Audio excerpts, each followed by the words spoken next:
श्रीमद्भगवद्गीता अथ षष्ठोऽध्यायः। आरनेय अध्याय ಧ್ಯಾನಯೋಗಃ. ಧ್ಯಾನಯೋಗ. ಅಧ್ಯಾಯ 6, ಶ್ಲೋಕ 20. ಶ್ರೀ ಭಗವಾನ್ ಉವಾಚ ಯತ್ರೋ ಪರಮತೆ ಚಿತ್ತಂ ನಿರುದ್ಧಂ ಯೋಗ ಸೇವಯಾ ಯತ್ರ ಚೈವಾತ್ಮಾನಾತ್ಮಾನಂ ಪಶ್ಯನ್ನಾತ್ಮನಿ ತುಷ್ಯತಿ. ಅಧ್ಯಾಯ 6, ಶ್ಲೋಕ 21. ಶ್ರೀ ಭಗವಾನ್ ಉವಾಚ ಸುಖಮಾತ್ಯಂತಿಕಂ ಯತ್ತದ್ ಬುದ್ಧಿಗ್ರಾಹ್ಯಮತೀಂದ್ರಿಯಂ ವೇತ್ತಿ ಯತ್ರ ನ ಚೈವಾಯಂ ಸ್ಥಿತಶ್ಚಲತಿ ತತ್ವತಃ. ಅಧ್ಯಾಯ 6, ಶ್ಲೋಕ 22. ಶ್ರೀ ಭಗವಾನ್ ಉವಾಚ ಯಂ ಲಬ್ಧ್ವಾ ಚಾಪರಂ ಲಾಭಂ ಮನ್ಯತೇನಾಧಿಕಂ ತತಃ ಯಸ್ಮಿನ್ ಸ್ಥಿತೋ ನ ದುಃಖೇನ ಗುರುಣಾಪಿ ವಿಚಾಲ್ಯತೆ. ಅಧ್ಯಾಯ 6, ಶ್ಲೋಕ 23. ಶ್ರೀ ಭಗವಾನ್ ಉವಾಚ ತಂ ವಿದ್ಯಾ ದುಃಖ ಸಂಯೋಗ ವಿಯೋಗಂ ಯೋಗ ಸಂಹಿತಂ ಸ ನಿಶ್ಚಯೇನ ಯೋಕ್ತವ್ಯಃ ಯೋಗೋ ನಿರ್ವಿಣ್ಣ ಚೇತಸ.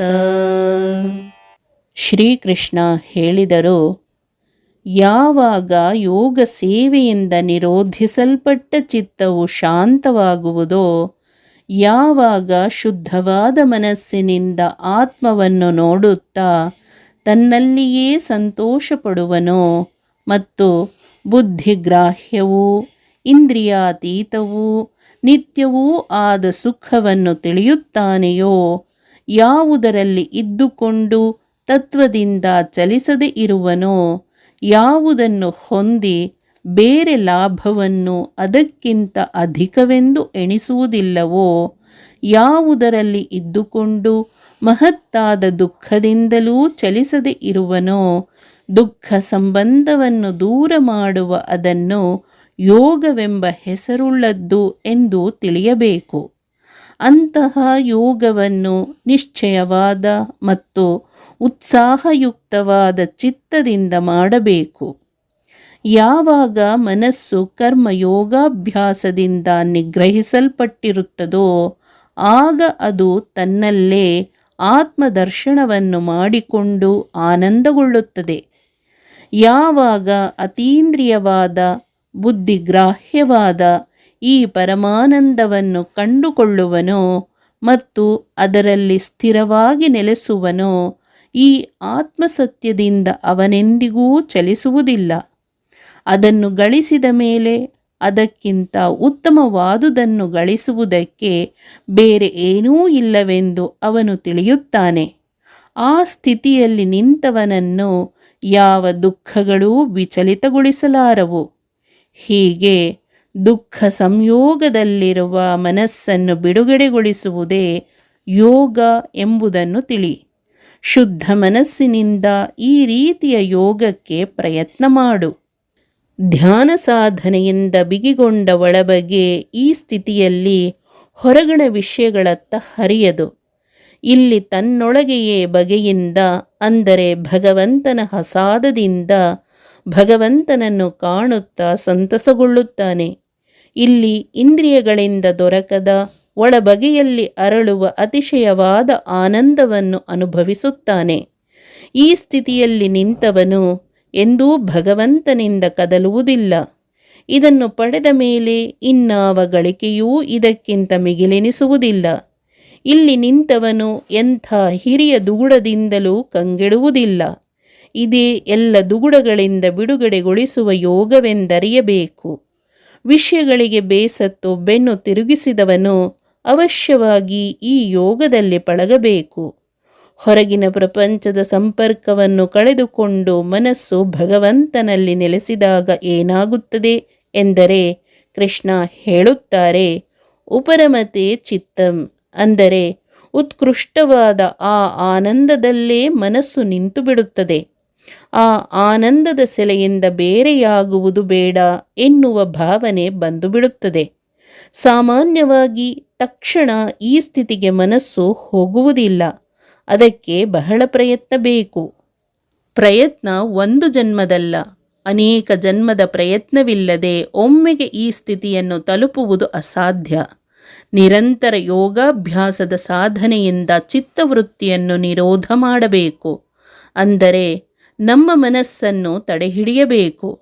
ಅದು ಎಲ್ಲಿಯೂ ಹರಿಯದಂತೆ ಒಡ್ಡು ಹಾಕಿ ಅದು ಭಗವಂತನಲ್ಲೇ ನೆಲೆ ನಿಲ್ಲುವಂತೆ ಮಾಡಬೇಕು. ನಮಗೆ ಆತ್ಮ ಸಾಕ್ಷಾತ್ಕಾರವಾದಾಗ ಎಂದೂ ಆಗದ ಅಪೂರ್ವ ಆನಂದವಾಗುತ್ತದೆ. ಇದು ಅತ್ಯಂತ ಶ್ರೇಷ್ಠವಾದ ಆನಂದದ ಅನುಭವ. ಭಗವಂತನ ಬಗ್ಗೆ ಭಕ್ತನ ಭಕ್ತಿ ಹಾಗೂ ಭಕ್ತನ ಮೇಲೆ ಭಗವಂತನ ವಾತ್ಸಲ್ಯ ಇವೆರಡೂ ಮೇಳವಿಸಿದಾಗ ನಿರ್ಭಯ. ಒಳಗಣ್ಣಿನಿಂದ ಧ್ಯಾನದ ಸ್ಥಿತಿಯಲ್ಲಿ ಅಂತರ್ಯಾಮಿಯಾದ ಭಗವಂತನನ್ನು ಕಾಣುವುದು ಧ್ಯಾನದಲ್ಲಿ ಬರುವ ಅನುಭವ. ಇಲ್ಲಿ ನಮಗೆ ಕಾಣುವುದು ಮನಸ್ಸು ಕಡೆದ ಆ ಭಗವಂತನ ಭವ್ಯ ರೂಪ. ಇದು ಕೇವಲ ಭಗವಂತನ ಪ್ರತೀಕ. ನಾವು ಭಗವಂತನನ್ನು ನಿಜವಾಗಿ ಕಾಣಬೇಕಾದರೆ ಅವನು ನಮ್ಮನ್ನು ಪ್ರೀತಿಸಬೇಕು. ಭಗವದ್ ಅನುಗ್ರಹವಾದಾಗ ನಮ್ಮ ಸ್ವರೂಪ ಭಗವಂತನನ್ನು ಕಾಣುತ್ತದೆ. ಇದು ಬಹಳ ಉತ್ಕಟವಾದ ಸ್ಥಿತಿ. ಈ ಸ್ಥಿತಿಯಲ್ಲಿ ಮನಸ್ಸು ಸಂಪೂರ್ಣ ಸ್ತಬ್ಧವಾಗಿ ನೇರವಾಗಿ ಆತ್ಮಸ್ವರೂಪ ತನ್ನ ಆತ್ಮಸ್ವರೂಪದ ಕಣ್ಣಿನಿಂದ ಭಗವಂತನನ್ನು ಕಾಣುತ್ತದೆ. ಈ ಸ್ಥಿತಿ ಸಂಪೂರ್ಣ ತೃಪ್ತಿಯನ್ನು ಕೊಡಬಲ್ಲದು. ಇಂದ್ರಿಯಗಳಿಂದ ಸಿಗುವ ಆನಂದ ಸಾಪೇಕ್ಷ ಎನ್ನುವ ನಿಜ ಆ ಹಂತದಲ್ಲಿ ತಿಳಿಯುತ್ತದೆ.